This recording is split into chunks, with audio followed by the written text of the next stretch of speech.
The unholy alliance no one talks about. They were supposed to be enemies, one enforcing law in the shadows, the other breaking it openly. But behind closed doors, something far more dangerous was unfolding. The CIA, the United States' most powerful intelligence agency, and the Mafia, America's most feared criminal organization, once worked together. Not by accident, not by necessity, but by strategic design. This wasn't just about a few covert favors. It was about assassinations, political manipulation, global espionage, and billions of dollars in illegal transactions. The partnership was quiet, effective, and terrifying. When governments wanted someone eliminated without fingerprints, and the law couldn't act officially, the Mafia became the CIA's ghost arm. This is a true story of how two of the world's most dangerous forces teamed up to change world history, and why the full truth is still buried in classified files. 1. It all started with Fidel Castro. The seeds of the CIA-Mafia partnership were planted in the 1960s, during the height of the Cold War. Fidel Castro had just overthrown the U.S.-backed Batista regime in Cuba. Washington panicked. Not only had a communist regime formed just 90 miles off the coast of Florida, but U.S. businesses, many of them connected to Mafia, had lost billions when Castro nationalized industries and banned gambling. The CIA wanted Castro dead, but assassinating a foreign head of state violated every international law. So they turned to someone who didn't care about rules: the Mafia. Documents later revealed that in 1960, the CIA approached mobster Johnny Rosselli, a high-ranking figure in the Chicago outfit. Through Rosselli, the CIA reached Sam Giancana and Santo Trafficante Jr., two of the most dangerous crime bosses in America. They were offered money, protection, and immunity in exchange for doing what they did best: eliminate problems.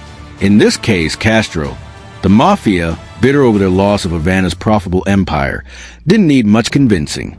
Their hatred for Castro aligned perfectly with America's Cold War agenda, making this unlikely alliance one of mutual vengeance and covert ambition. 2. The poison pill operation. One of the earliest CIA Mafia plots to kill Castro involved poison pills. The plan was almost cinematic. The CIA's Technical Services Division created a batch of pills laced with botulinum toxin, so deadly that even a tiny amount could kill instantly. These were handed over to Mafia operatives, with the expectation that they would find a way to get them into Castro's food. Santo Trafficante, who had deep ties in Havana, was supposed to coordinate the delivery. The plan failed repeatedly. The pills were never used, the courier bailed, and Castro remained alive. Still, this mission marked a turning point. It wasn't just about killing one man. It was about outsourcing illegal acts to a criminal network with zero accountability. This operation also proved how far U.S. intelligence was willing to go, experimenting with biological weapons and trusting known killers to carry out national strategy, all while keeping operations off the official books. 3. Mafia muscle in Latin America. The CIA quickly realized that the Mafia's influence didn't stop at American borders. From Colombia to Guatemala, Mafia operatives had connections with drug traffickers, politicians, rebel groups, and corrupt police. In the 1970s and 80s, during the rise of leftist movements in Latin America, the CIA secretly backed right-wing regimes and militias. To maintain deniability, they often used Mafia-linked middlemen to fund, arm, or eliminate targets. For instance, during Operation Condor, a coordinated effort by several South American dictatorships to wipe out opposition, the CIA was indirectly involved. The Mafia helped launder funds and smuggle weapons. The CIA wasn't just hiring criminals. They were becoming part of the global black market infrastructure, with the Mafia acting as its logistics wing. Mafia fixers handled bribes, cross-border smuggling, and hush payments, giving U.S. operatives the plausible deniability they needed while creating a shadow economy that operated beyond laws or borders. For the heroin pipeline and Operation Gladio, in post-World War II Europe, the CIA was desperate to keep communism out. Italy was especially vulnerable, and ironically, the tool they used was the Sicilian Mafia. In exchange for helping suppress left-wing unions and movements, the CIA protected and empowered the Sicilian Mafia, allowing them to rebuild their networks. This directly fueled the heroin trade, creating what would later be known as the French Connection. a heroin pipeline from Turkey to France to the U.S. At the same time, the CIA launched Operation Gladio, a secret NATO operation that armed stay-behind units in case of Soviet invasion. Many of these units included far-right extremists and mafia elements, creating an underground army that was answerable to no government.